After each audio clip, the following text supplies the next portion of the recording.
Welcome to our study of 1 Corinthians. Today we arrive at chapter 12, where Paul begins to address the church's conflict and disorder surrounding issues of spiritual gifts. Starting in 1 Corinthians 12, 1 through 3, Paul writes, "Now concerning spiritual gifts, brethren, I do not want you to be unaware. You know that when you were pagans, you were led astray to the mute idols. However you were led. Therefore, I make known to you that no one speaking by the Spirit of God says, 'Jesus is accursed,' and no one can say, 'Jesus is Lord,' except by the Holy Spirit." We know that the Corinthian believers are a well-educated people. They are also a spiritual people with many spiritual gifts in operation within their churches. Paul hopes to correct their misunderstanding concerning the functioning of the Holy Spirit. They seem ignorant of how and why the Holy Spirit works in the body of Christ. These believers are often undisciplined, having been saved from a pagan culture, and they respond to the Holy Spirit in undisciplined ways. Paul aims to help them.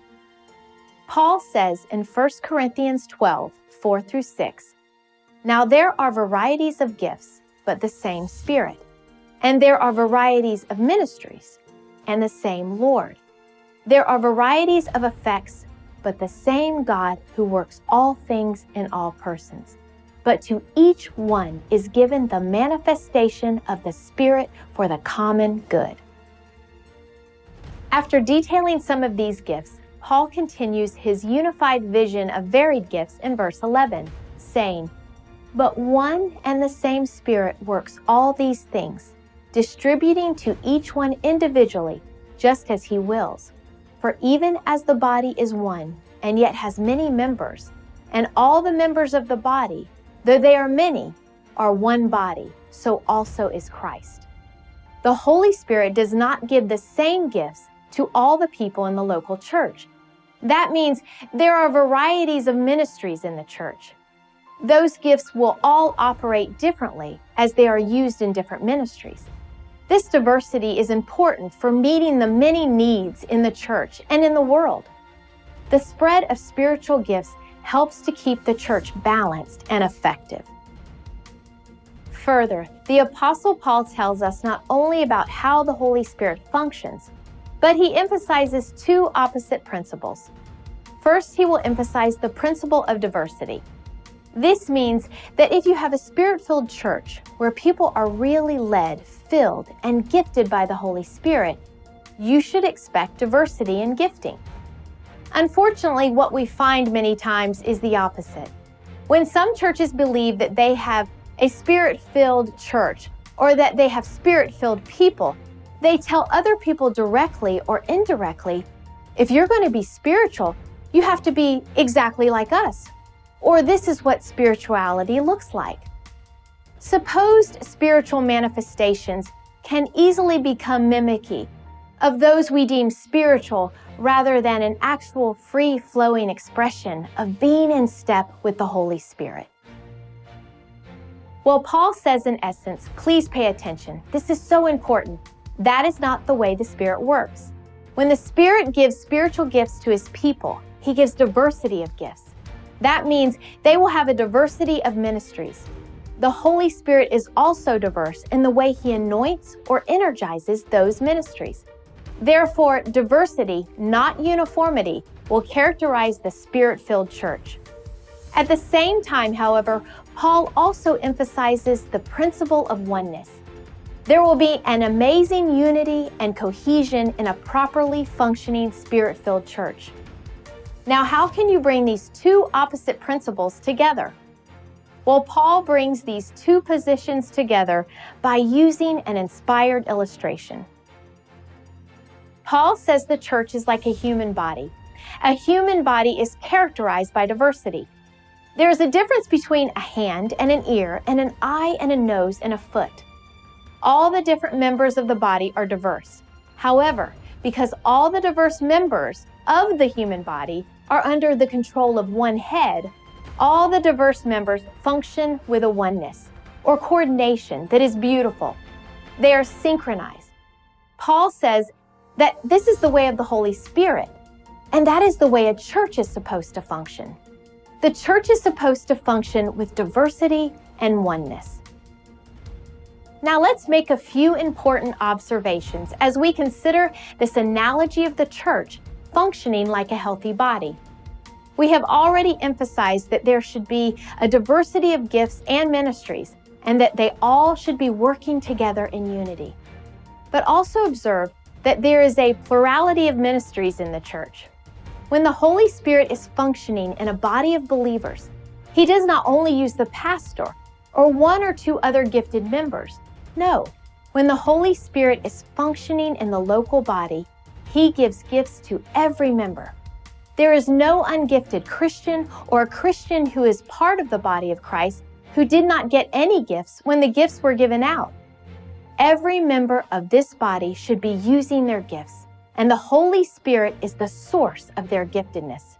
Is this happening in your church right now?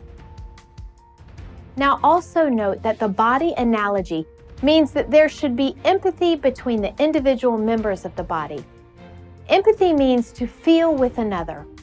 Paul puts it this way in 1 Corinthians 12:26. If one member suffers, all the members suffer with it. This is a natural extension of the body metaphor. If one member of the body is hurt, the whole body hurts because the whole body is affected. If you smash your toe on something in the dark, you discover this truth about the body. Does your church work like a body in this way?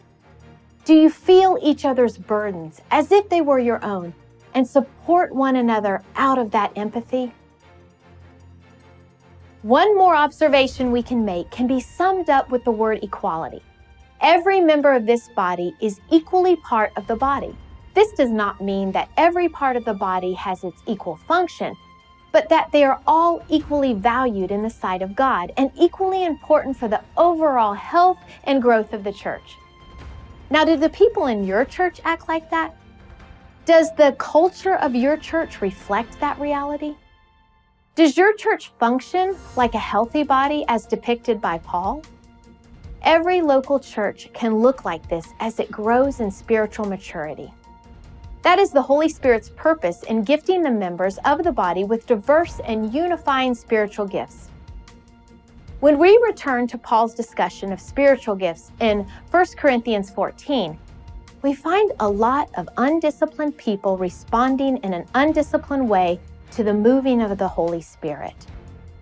The gifts of the Spirit are on display in the Corinthian meetings, but are not always orderly or profitably conceived.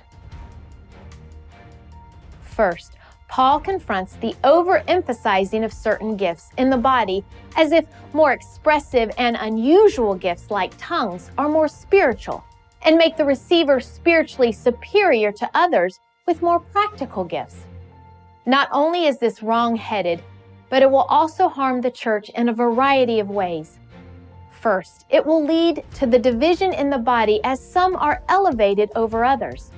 Second, it will lead to the suppression of other necessary gifts. Third, it will encourage mimicry rather than honest expression of the Holy Spirit's manifestation. Yes, people will fake some spiritual manifestations to be seen, celebrated, and accepted. Ultimately, the unwholesome elevation of spiritual-looking gifts over more practical gifts will diminish the effectiveness of their gospel witness among those who are put off by the weirdness of it all. What else would an outsider uninformed about spiritual gifts call tongues when encountering them other than weird? There is no such thing as first-tier and second-tier citizens spiritually. To imagine that proves this counterproductive in every way. After Paul ends chapter 12, he gives us the great chapter on love in 1 Corinthians 13, which Paul exalts as the truly excellent way. This excellent way stands opposed to the celebration of the unusual, which he confronts in chapter 14. In chapter 12, Paul tells us about the gifts of the Spirit, which are the evidence of the Holy Spirit's baptism and anointing. In chapter 13, Paul will talk about love, the richer evidence that the Holy Spirit has filled us and done a deep work in us. In chapter 14, the Apostle Paul will tell us about the orderly outcome that should prevail among us when the Holy Spirit is upon us and in us.